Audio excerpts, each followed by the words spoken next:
Maksud kedatangan pemuda itu ke rumah pemilik kebun apel adalah untuk meminta maaf karena telah memakan apel temuannya saat ia berjalan di pinggir sungai. Ketidaksengajaan pemuda Saleh menggerogot apel membuat hatinya merasa bersalah lantaran belum mendapatkan izin dari sang pemilik apel meski ditemukan hanyut terbawa aliran sungai.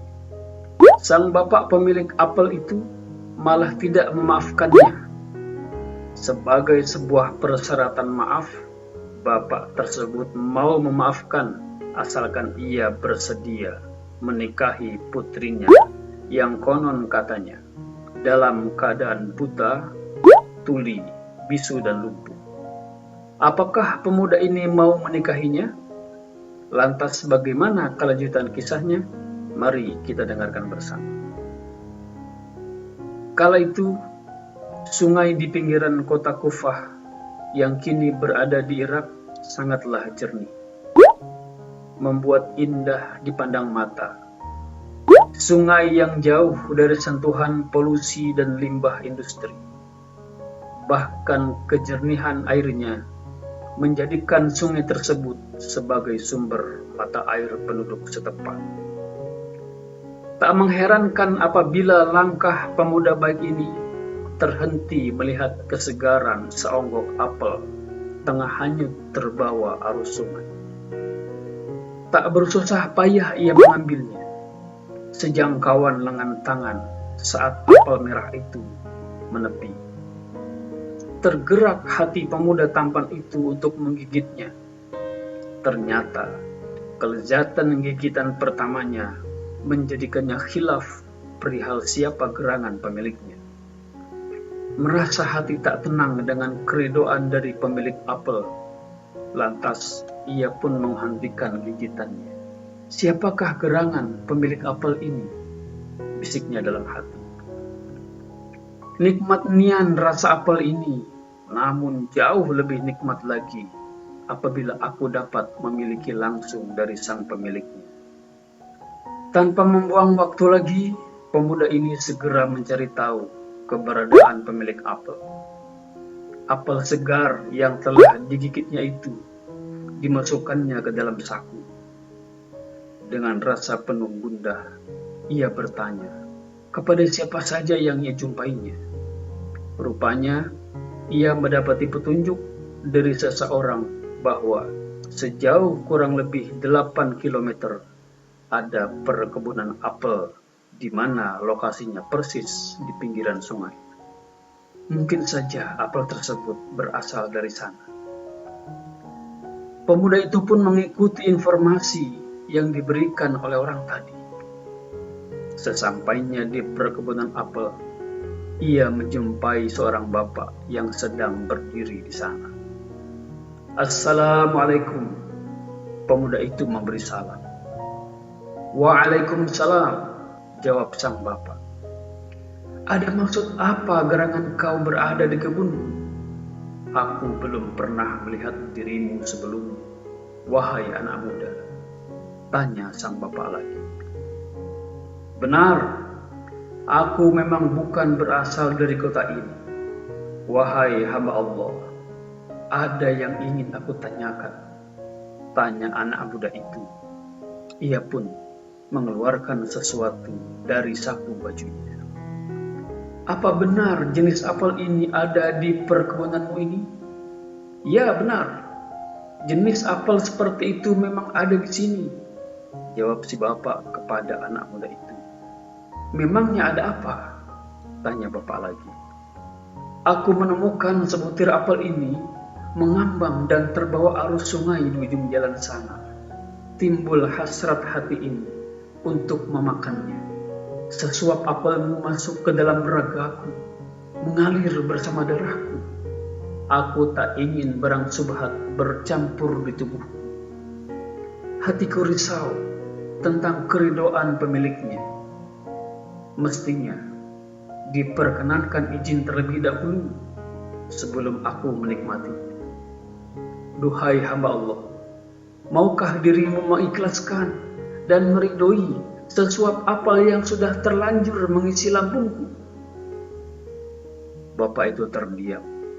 Kemudian ia menjawab dengan sebuah pertanyaan. Sejauh itukah perjalananmu mencariku? Hanya untuk meminta ikhlas dariku? Bukankah kau bisa saja menghabisinya tanpa harus tahu siapa pemiliknya? Sang bapak bertanya lagi. Demi Allah yang menurunkan rezeki baik untuk para hambanya, darah yang mengalir di dalam makanan haram kelak akan menuntut perilaku haram terhadap pelakunya. Bukankah segala hal yang subhat juga apabila terus-menerus dilakukan akan membuahkan nilai keharaman? Aku berlindung kepada Allah agar terhindar dari segala makanan yang haram, apalagi yang subhat. Jelas pemuda itu. Mendengar penjelasan anak muda itu, bapak terdiam dan tertegun. Ada secercah ilmu dan cahaya takwa terpancar dari lisan pemuda itu. Senyum simpul tergurat di wajah sang bapak. Kalau memang demikian, kaulah pemuda yang aku cari selama ini. Allah telah mengutusmu ke sini, terang sang bapak. Maksud bapak bagaimana? Apakah bapak bersedia mengikhlaskan apel ini untuk aku makan? Tanya pemuda itu keheranan. Bapak itu terdiam cukup lama, sembari memungut apel yang tergeletak di antara semak perkebunan. Kemudian bapak itu menjawab, aku tak akan memaafkanmu. Apa kau bilang, Pak? Jawab anak muda itu. Aku tak akan memaafkanmu.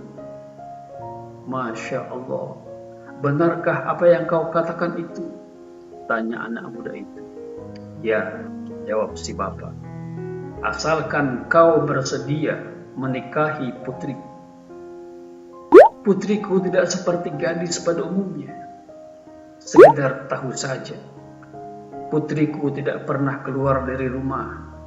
Ia memiliki kedua mata yang buta, telinganya tuli, mulutnya bisu, serta kedua kaki yang lumpuh.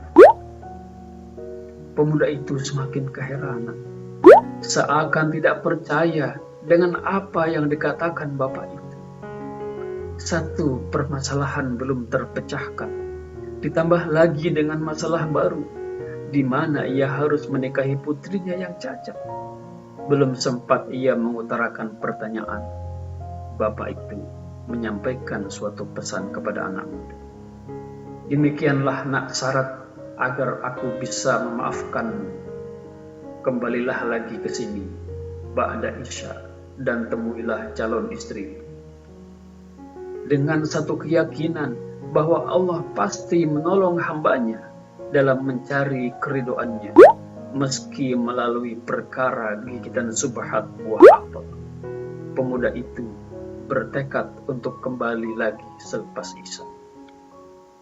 Sesampainya di rumah saat isya menjelang, mari kutunjukkan calon istrimu, pinta sang bapak setibanya pemuda itu di rumahnya.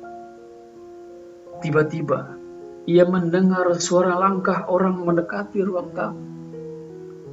Assalamualaikum. Terdengar suara memberi salam. Waalaikumsalam, jawab pemuda itu. Ia tertegun dengan apa yang ia lihatnya. Seorang gadis belia berwajah cantik, terbalut cadar berada di hadapannya. Seketika pemuda itu memalingkan matanya agar tidak memandang terlalu lama. Siapakah gerangan gadis yang memberi salam itu, Pak? Tanya anak muda kepada sang bapak. Dialah calon istrimu yang kujanjikan kepadamu, jawab si bapak. Bukankah kau mengatakan putrimu itu buta matanya, tapi ia dapat berjalan tanpa bantuan tongkat layaknya gadis buta?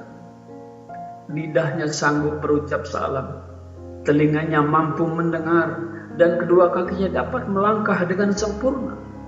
Tanya lagi dengan heran. Memang jawab si bapak. Memang putriku buta kedua matanya, namun bukan buta dalam harfiah yang sebenarnya. Demi Allah, matanya buta dari pandangan yang Allah haramkan, mulutnya bisu dari perkataan yang dibenci Allah, telinganya tuli dari segala hal pendengaran-pendengaran haram, serta kakinya lumpuh dalam melangkah ke tempat yang tidak Allah ridhoi. Tegasnya dengan tersenyum. Terimalah ia sebagai istri. Kaulah pemuda saleh yang dikirim Allah lewat munajatku siang malam. Allah yang mempertemukan jodoh putriku dengan pemuda yang dapat menjunjung kehati-hatian dalam menjaga dirinya dari hal yang subhat, apalagi terjerumus dalam keharaman. Sudah kuikhlaskan sebutir apel untuk kau nikmati dengan cara yang halal.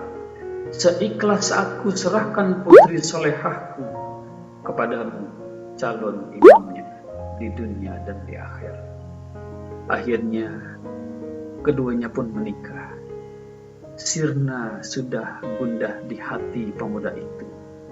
Allah ganti dengan anugerah nikmat terbesar sebagai buah dari kesabaran dan keteguhan mencari kebenaran.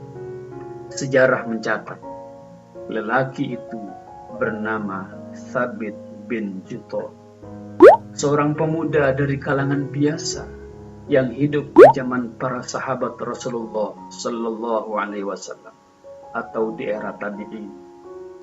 Dari pernikahan itu lahirlah seorang putra bernama Nu'man bin Thabit atau yang dikenal sebagai Imam Abu Hanifah, seorang ulama besar dan mujadid.